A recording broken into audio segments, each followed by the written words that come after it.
الله من الشيطان الرجيم. بسم الله الرحمن الرحيم. إن الذين آمنوا وعملوا الصالحات إنا لا نضيع أجر من أحسن عملا أولئك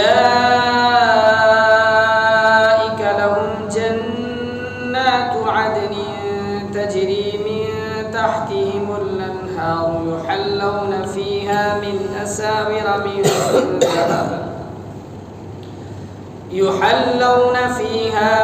أساور من ذهب ويلبسون ثيابا خضرا من سندس واستبرق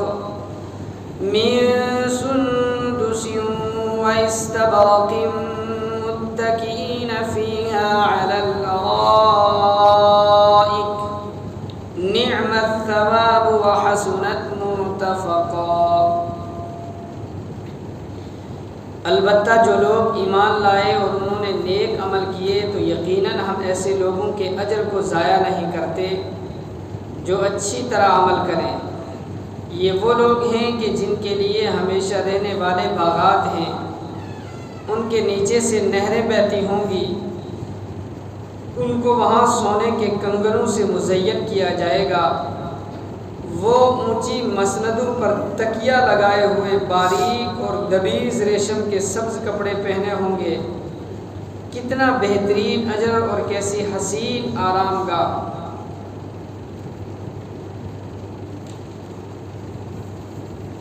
اللہ رب العالمین قرآن کریم کے اوپر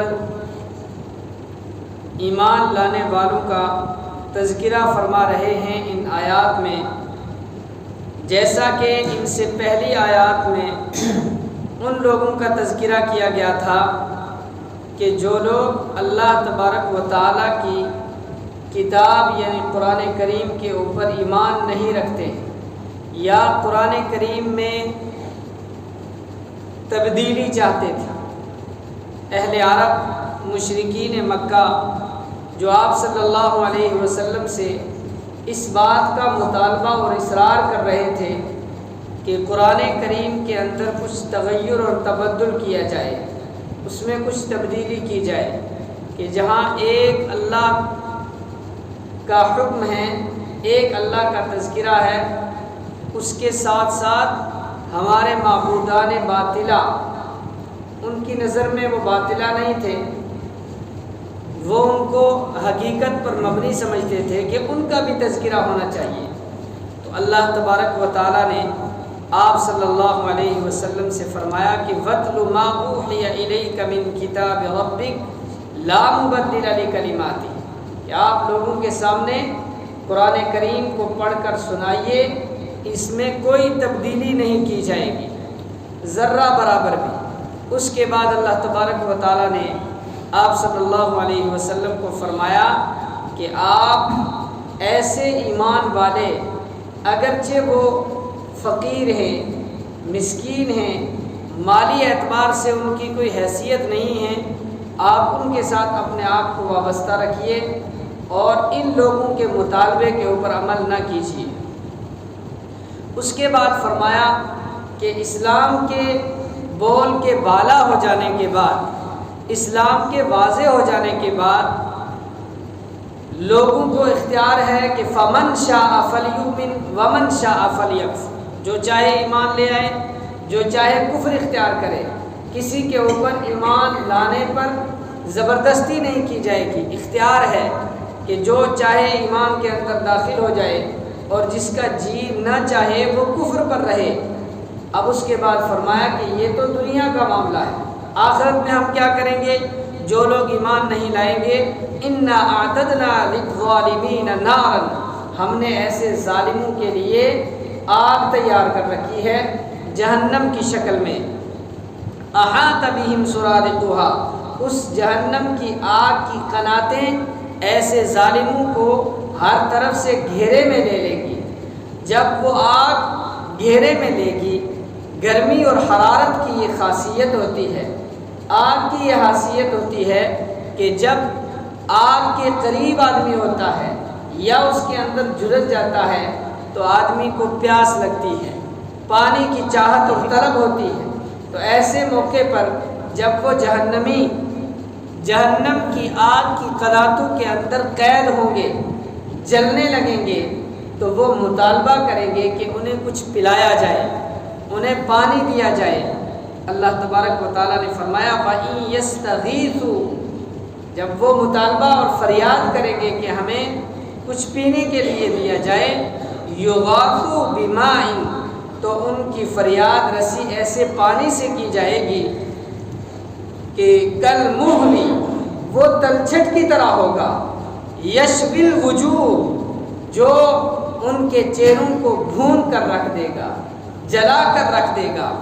بئس الشراب، کتنا برا یہ پانی ہوگا، وساءت مرتفقا، اور اس کے پینے والے اور اس جس جگہ پر ان کو یہ پانی دیا جائے گا وہ کیسی بدترین اور خراب جگہ ہو۔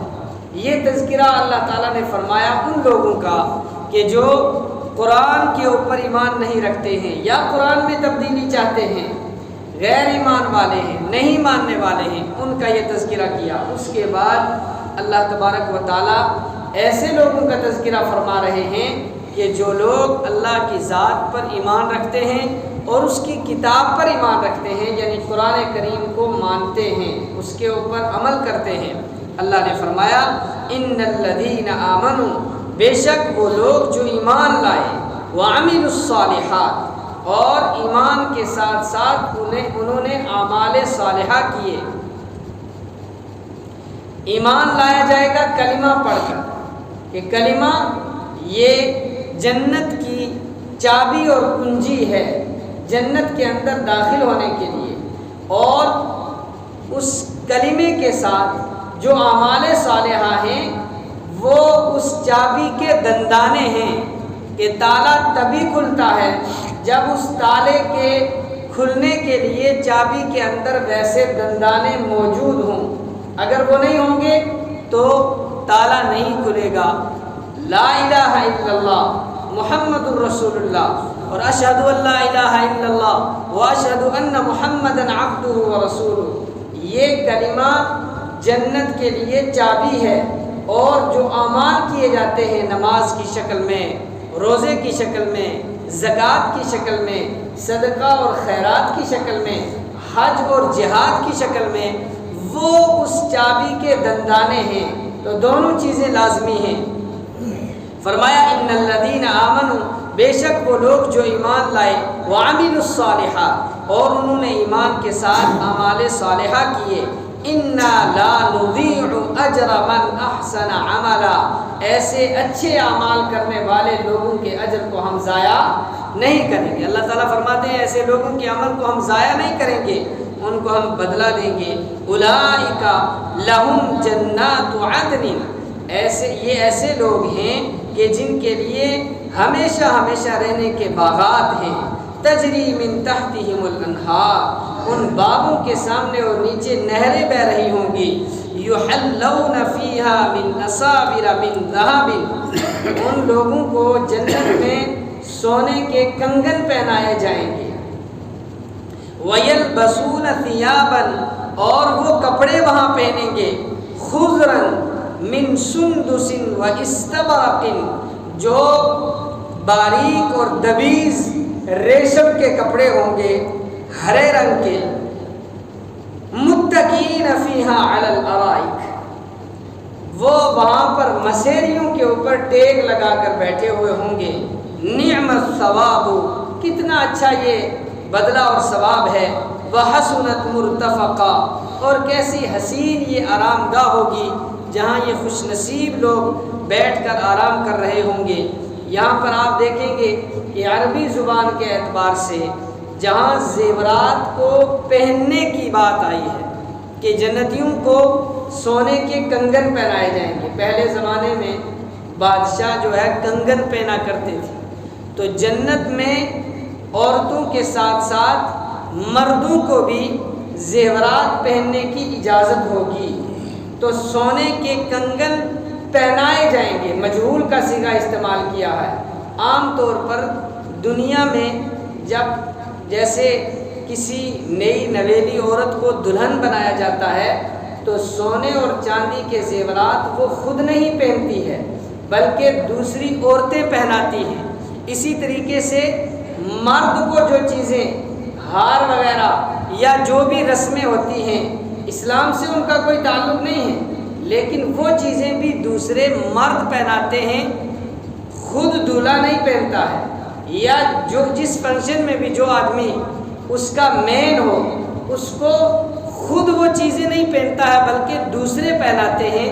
تو یہاں بھی اللہ تبارک و تعالیٰ نے مجہول کا صیغہ اس کے لیے استعمال کیا کہ جنت میں ان جنتیوں کو وہ سونے کے زیورات پہنائے جائیں گے، خود نہیں وہ پہنیں گے، ان کو پہنائے جائیں گے۔